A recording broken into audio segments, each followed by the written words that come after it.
When it comes to modern day men's fashion, fit often dominates the conversation. Sure, getting the right fit is essential, but there's something that doesn't get talked about enough, which is colors. Understanding how colors work isn't just for artists or designers, it's a tool every guy can use to build looks that feel cohesive, expressive, and sharp. Now let's be real here, all of us have seen something in a great color and thought, that is sick. And just buy it without thinking about how it fits into the rest of your wardrobe. Trust me, I've been there before and made my fair share of bad color pickups. Pieces that look great in isolation but had zero chemistry with anything else that I own. Now, at this point, most of you YouTube entertainers will give you a 10 minutes lecture on color wheel and what the primary and secondary colors are, but we're going to skip that because this isn't a primary school art lesson. Mr. Tentacles, Professor of Art. Plus, we're not designing a rainbow colored house where we need to analyze the full spectrum of the color wheel, so we're just gonna speed run through some color concepts that consistently work and packs a punch. Combinations that looks good, feels balanced, and gives your outfit that polished, intentional vibe without trying too hard. The first color combination concept is monochromatic, so sticking to the same color but mixing it up with different lightness and darkness. So for example, a dark pair of trousers with a dark navy top and a black cap, or a pair of beige trousers with an off-white top and brown shoes. You can add some variety through adding texture to give it some depth. The monochromatic color combination is often associated with quite luxury aesthetics because it's effortless, subtle, and easy to layer. The next color combination is Inaglas. So these are colors that sit closely together in tone, like olive, mustard, and khaki. Worn together, they feel rich, tonal, and super cohesive. Perfect if you're into the earthy aesthetics or muted streetwear. You also see this a lot in Japanese inspired fits as well. Next are complementary colors. So these are opposite end of the color spectrum. So like blue and orange, or red and green to a certain extent. Used properly, they create color contrast that's eye-catching but still tasteful.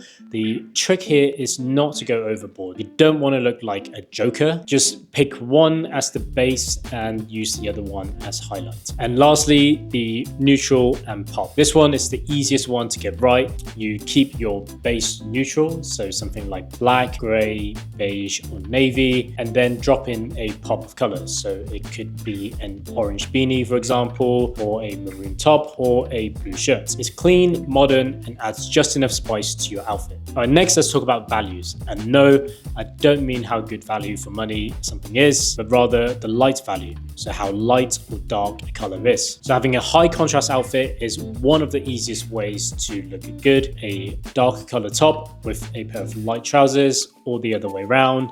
It feels bold and sharp, and the high contrast makes each of the pieces stand out against each other, and it's incredibly easy to pull off. You also don't need bold colors to make an outfit interesting. So you can mix light, mid, and dark tones, which adds a subtle dimension to your outfit. Mastering light values lets you build clean, minimal outfits that still feel layered, intentional, and no bright colors are required. All right, next let's talk about skin tone. Over the recent years, there's been a lot of talk about skin tone, and I might be wrong here. I do actually think it's massively over-exaggerated. Don't get me wrong, I'm not saying skin tone doesn't matter at all. There are definitely some extreme cases. So if you have really pale skin or have a really dark complexion, obviously certain colors will pop better or wash you out completely. But for most people, you don't need a color consultation for £500 to tell you that a bright color hoodie is probably not the most flattering things you can wear. And I think the obsession with finding your perfect palette might just be holding you back. What you need is clarity to know how to balance tones, texture, and contrast them in a way that actually makes your outfit cohesive. That's way more practical and impactful than endlessly worrying about whether olive green works with your undertone. Besides, you need to have room to be able to express your personality as well. Otherwise, we might as well just all wear the same grey outfit. So let's talk about how you can build a cohesive wardrobe and how to actually combine colors once you have the right pieces. First, let's start with the neutrals. So these are your foundations, black trousers, white t-shirts, grey sweatpants, beige chinos, and dark denim. They work across all seasons and goes well with pretty much every color that you can think of, and always look clean as well. Next, pick colors that are subtle in tone. These colors will work all year round, regardless of the season. So sky blue, olive green, burnt orange, and dark navy. And depending on your personal preference, you can probably pick some colors that are a little bit more extreme. Next, we can pick some signature colors. So choose a few colors that you naturally gravitate towards.